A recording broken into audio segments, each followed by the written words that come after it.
এবার বিশ্ববাসীর কাছে জমজম কূপের পানির সত্যতা প্রমাণ করেছে একদল গবেষক বিজ্ঞানী। ইসলামের কোরআন ও হাদিসের সবগুলো তথ্যই আধুনিক বৈজ্ঞানিক ব্যাখ্যায় সত্য প্রমাণিত হয়েছে। আবারও বিশ্ববাসীকে অবাক করে 4000 বছর পূর্বের জমজম কূপের হাদিসের সত্যতা প্রমাণ করেছে আধুনিক বিজ্ঞান। বিজ্ঞানীরা বলছেন জমজম কূপের পানির মধ্যে রোগ নিরাময় শক্তি রয়েছে এবং এর গুণাগুণ কোনোদিন নষ্ট হবে না। আর এই তথ্য দিয়েছে সৌদি বিজ্ঞানীরা। প্রিয় দর্শক, কে কে জীবনে একবার হলেও জমজম কূপের পানি পান করেছেন অবশ্যই কমেন্ট করে জানাবেন। জমজম কূপের পানি যে কতটা অলৌকিক সেটাই প্রমাণ করে বিশ্ববাসীর কাছে প্রশংসায় ভাসছে এই বিজ্ঞানী সংস্থাটি। শুধু তাই নয়, জমজম কূপের পানি যে নানা রোগের রোগ নিরাময়ের মহা ঔষধ তাও প্রমাণ করেছে আধুনিক বিজ্ঞান।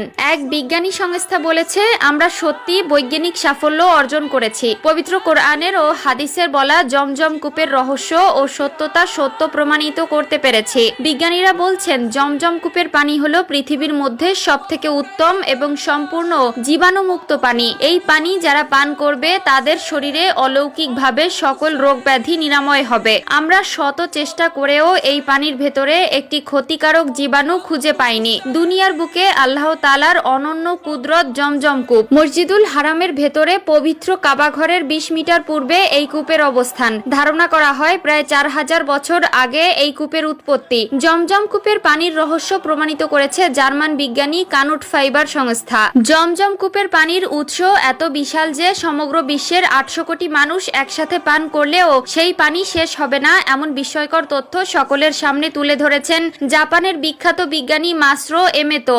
ডাক্তার মাসরো এমোতো নিম্নোক্তভাবে লিখেছেন, জমজম পানির গুণ বিশুদ্ধতা এই পৃথিবীর অন্য কোথাও পানিতে এর যে গুণ আছে তা পাওয়া যাবে না। তিনি নানো নামের প্রযুক্তি ব্যবহার করেন এবং জমজম পানির উপর প্রচুর গবেষণা করেন এবং দেখতে পান যে যদি জমজম পানির 1 ফোঁটা নিয়মিত পানির 1000 ফোঁটাতেও মিশ্রিত হয় তবুও নিয়মিত পানি জমজম পানির মতো সমান গুণ লাভ করবে। তিনি আরো দেখতে পান যে জমজম পানির 1 ফোঁটাতে একটি খনিজ পদার্থের নিজস্ব গুরুত্ব রয়েছে যা এই পৃথিবীর অন্য কোনো পানিতে পাওয়া যাবে না। তিনি কিছু পরীক্ষাতে দেখতে পান যে জমজম পানির গুণ বা উপকরণ পরিবর্তন করা যায় না কেন বিজ্ঞান এর কারণ জানে না। এমনকি তিনি জমজম পানির পুনঃপ্রক্রিয়াজাত করেন কিন্তু কোনো পরিবর্তন হয়নি, এটা বিশুদ্ধ ছিল। এই বিজ্ঞানী আবিষ্কার করেন যে মুসলমানরা খাওয়া বা পান করার আগে বিসমিল্লাহ বলে। তিনি বলেন যে নিয়মিত পানিতে বিসমিল্লাহ বলা হলে এর ফলে নিয়মিত পানির গুণে কতগুলো অদ্ভুত পরিবর্তন ঘটে, এর ফলে এটা সর্বোত্তম পানি হয়। তিনি আরো দেখতে পান যে যদি নিয়মিত পানির উপর কোরআন পাঠ করা হয় তাহলে